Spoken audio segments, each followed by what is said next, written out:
மரணம், அதாவது கொலை. அதாவது சாதாரண மனிதர்கள் ஒரு மனிதன் இறப்பதற்கு இன்னொரு மனிதன் காரணமாகிவிட்டால் அதை கொலை என்பார்கள். அதாவது லேமன் என்றால் சட்டத்தில் சாதாரணமான மனிதனை பற்றி நாம் சொல்வதற்கு லேமன் என்ற சொல்லை பயன்படுத்துகிறோம். ஆனால் சட்டம் அறிந்த ஒரு நபரை குறிப்பிட லாமன் என்று சொல்கிறோம். இந்த லேமன் எல்லாரையும் கொலை குற்றம் செய்தவர்களாக குறிப்பிடுவார்கள். உதாரணமாக, ஒரு மனிதன் இன்னொரு மனிதனை கொன்றுவிட்டால் அதை கொலை என்று சாதாரண மனிதன், சட்டம் அறியாதவன் கூறுகிறான். ஆனால் சட்டம் ஒரு மனிதனால் இன்னொரு மனிதனுக்கு மரணம் விளைவிக்கப்பட்டுவிட்டால் எல்லா மரணங்களையும் கொலை என்று சட்டம் கூறுவதில்லை. சட்டம் சிலவற்றை மட்டுமே கொலை என்கிறது, சிலவற்றை மரணம் என்கிறது. இப்பொழுது நாம் மரணம் எதெல்லாம் மரணம் என்ற பிரிவின் கீழ் வருகிறது என்பதை சட்டத்தின்படி பார்க்கலாம்.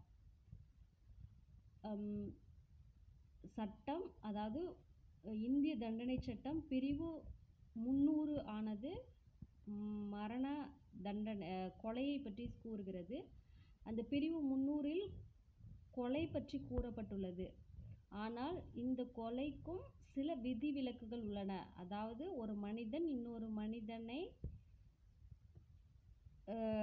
மனிதன் இறப்பதற்கு காரணமாகி விடுகிறான். ஆனால் எல்லா இறப்புகளையும் சட்டம் கொலை என்று எடுத்துக்கொள்வதில்லை. அதற்கு சில குறிப்பிட்ட விதிவிலக்குகள் உள்ளன.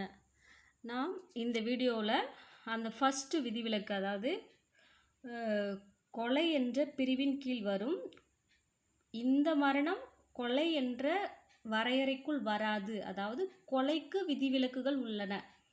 மர்டர் என்ற பிரிவிற்கு எக்ஸப்ஷன்ஸ் இருக்குது அப்படின்னு சொல்லிட்டு சட்டம் சொல்லுது.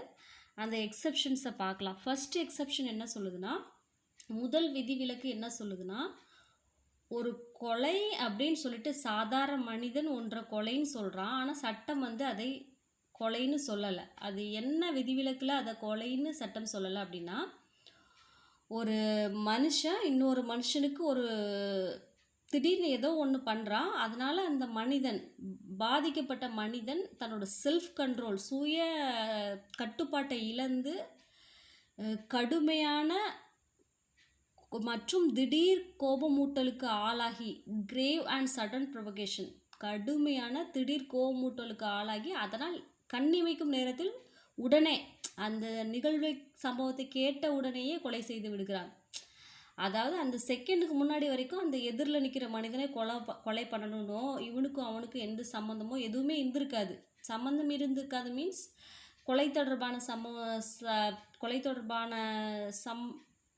கொலை தொடர்பான உறவுகள் அவங்க ரெண்டு பேத்துக்குள்ளேயும் எதுவுமே ரிலேஷன்ஷிப்பே இருந்திருக்காது. இந்த மனிதனை நம்ம இந்த அடுத்த செகண்டை நம்ம கொலை பண்ண போகிறோம், அடுத்த செகண்ட் இந்த மனுஷன் என்னால் இறந்து போயிடுவான் அப்படிங்கிற ஒரு கான்சன்ட்ரேஷன் கூட இருந்திருக்காது. ஏதோ ஒரு நிகழ்வுனால திடீர்னு எதிரில் நிற்கிற மனிதனால்